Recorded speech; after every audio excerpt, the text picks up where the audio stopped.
बिहार विधानसभा चुनाव 2025 का दिन धीरे धीरे करके करीब आते जा रहा है और तेजस्वी यादव मुस्तैदी के साथ इसके ऊपर काम भी कर रहे हैं कि कुछ भी हो जाए, लेकिन इस बार बिहार विधानसभा चुनाव 2025 का जो रिजल्ट है वो उनके फेवर में आए और इसके लिए वो काम जो है वो शुरू भी कर चुके हैं। बिहार यात्रा पे जा रहे हैं, कुशवाहा वोटरों को सेट करने में लग गए हैं, मुसलमान जाति को अपने पक्ष में करने में लग गए हैं। लेकिन आज मैं आपको बताने वाला हूं वो चार जातियां जो बिहार विधानसभा चुनाव 2025 में तेजस्वी यादव का गेम बिगाड़ सकती हैं और अगर ये जातियां इनके खिलाफ हुई तो बड़ा खेला हो सकता है, बड़ा उलटफेर हो सकता है। ऐसा मैं क्यों कह रहा हूं, ये सब कुछ आपको बताऊंगा, समझाऊंगा, लेकिन उससे पहले मेरा परिचय जान लीजिए। मेरा नाम है रजत और आप देख रहे हैं जनता जंक्शन। आखिरकार वो कौन ऐसी जातियां हैं जो अगर चाह दें तो बिहार विधानसभा चुनाव 2025 में तेजस्वी यादव का गेम खराब हो जाए और पूरा खेल ही बिगड़ जाए। मतलब आप समझ जाइए कि वो अभी लगे पड़े हैं कि किसी भी तरीके से सब कुछ दुरुस्त और ठीक किया जाए। लेकिन अगर ये चार जातियां चाहे तो उनका गेम बिगड़ सकती हैं और अगर इन चार जातियों को साधने में नाकाम रहे तेजस्वी यादव तो बड़ी मुश्किल में आ सकते हैं। ऐसा मैं क्यों बता रहा हूं, ये सब कुछ आपको समझाने वाला हूं और चलिए बिना देरी किए शुरू करते हैं हम लोग। तो भाई यही है वो चार जातियां। सबसे पहले आता है सवर्ण। जी बिल्कुल, सवर्ण समाज जो है हमेशा से अगर देखा जाए तो आरजेडी से और आरजेडी के जो भी क्रियाकलाप है उनसे ज्यादा खुश दिखाई नहीं देता है। मतलब कई बार वो नाराज हो जाते हैं। इसके पीछे का कारण है कि जिस तरीके से ये लोग दलित और महादलित को सपोर्ट करते हैं और सवर्ण को दबाने की कोशिश करते हैं, उस हिसाब से सवर्ण समाज हमेशा से आरजेडी से नाराज रहता है। अब सवर्ण में कौन पहला आ गया? ब्राह्मण। उसकी आबादी आपको बता देता हूं 3.65% से अधिक है। उसके बाद आप राजपूतों की बात कर लीजिए। राजपूत अगर देखा जाए तो यहां पे 3.45, जी बिल्कुल 3.45% है। और वहीं अगर भूमिहारों की बात की जाए तो लगभग इनको 3% आप मान सकते हैं। 2.5% से थोड़ा ऊपर की आबादी है। और उसके बाद आप जो अगला जाति आता है सवर्ण में वो है श्रीवास्तव लोगों की, कायस्थ लोगों की, लाला लोगों की।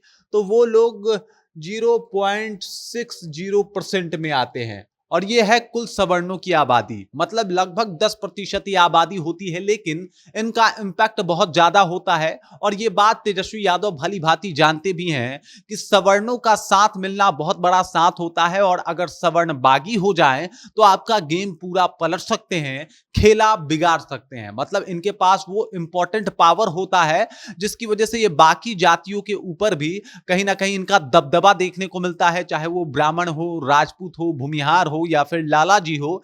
ये चार जातियां जो है वो एक छत्र राज करती है और इन सब जातियों के ऊपर कहीं ना कहीं अभी भी आप देखिएगा बिहार में तो स्थिति ऐसी है कि लीड करती हुई नजर आती है। यानी इनकी बातों का, इनके इंपैक्ट का, ये जिस तरफ खड़े हो जाएं उस बात का इंपैक्ट बहुत देखने को मिलता है।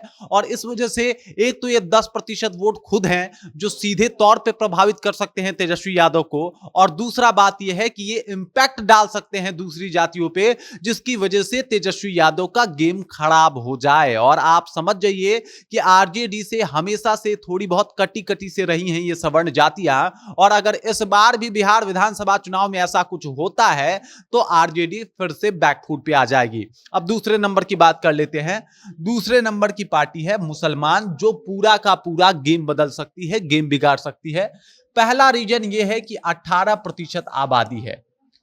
18% इनकी आबादी है और इस वजह से ये बहुत ज्यादा इंपैक्ट डाल सकते हैं विधानसभा चुनाव 2025 में। लेकिन अगर ये इंपैक्ट तेजस्वी यादव के खिलाफ चला गया तो अब ऐसा मैं इसलिए भी कह रहा हूं कि तमाम मुसलमानों को अब ये लगने लगा है कि तेजस्वी यादव और इनकी आरजेडी जो पार्टी रही है वो इनसे वोट तो ली है लेकिन इनका काम नहीं की है। हालांकि तेजस्वी यादव अभी जोड़ तोड़ में लगे हुए हैं कि किसी भी तरीके से मुसलमानों को अपने पक्ष में कर लिया जाए और एमवाई का समीकरण जो इनका चलता है उसको वापस से दुरुस्त कर लिया जाए। लेकिन अगर एमवाई का समीकरण ना बैठा तो स्थिति यह हो जाएगी कि 18% वोट जो है वो उनके खिलाफ चला जाएगा, एक तो इनके पक्ष में नहीं गया, मतलब इनके खिलाफ गया, तो डबल नुकसान हो सकता है और ये डबल नुकसान बर्दाश्त नहीं कर पाएंगे तेजस्वी यादव और इसका बड़ा इंपैक्ट विधानसभा चुनाव 2025 में देखने को मिल सकता है। अब आइए तीसरे नंबर की जाति देख लीजिए, पासवान।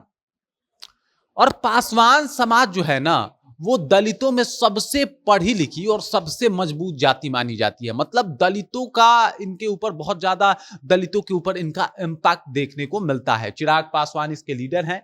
इससे पहले रामविलास पासवान हुआ करते थे पासवानों के लीडर। तो चिराग पासवान पासवानों के लीडर हैं। पासवानों का इंपैक्ट दलितों पे ज्यादा है और अगर दलितों का नेतृत्व पासवान समाज कर रहा है तो सीधे आप 6% वोट जो पासवान समाज का है वो मत देखिए, आप ये देखिए कि दलित, पिछड़ा, अति पिछड़ा जो 35% आबादी है, वो अगर थोड़ा बहुत भी पासवान समाज के बहकावे में आ गई तो यहां भी खेला बिगड़ सकता है। मतलब पासवान समाज के बारे में यह जाना जाता है कि पासवान समाज सबसे बड़ी कम्युनिटी है पढ़ी लिखी, मतलब दलितों में सबसे ज्यादा इनके पास सरकारी नौकरियां, जॉब है, सबसे ज्यादा इंटेलेक्चुअल लोग पासवान समाज में हैं और इस वजह से पासवान समाज का ओहदा दलितों में सबसे ज्यादा है और इनका ओहदा इतना ज्यादा है कि बाकी दलित भी इनसे इंस्पायर होते हैं और इनको कॉपी करते हैं, इनकी बातों को मानते हैं, इनको समझना चाहते हैं कि आखिरकार पासवान इतना बूस्टअप कैसे कर गया। चिराग पासवान को छोड़ के पासवान जाति कहीं और जाने का नाम नहीं ले रही और अगर पासवान जाति चिराग पासवान के साथ जा रही है तो इसका सीधा नुकसान किसको होगा? तेजस्वी यादव को होगा। फायदा एनडीए के घटक दल और एनडीए को होने वाला है।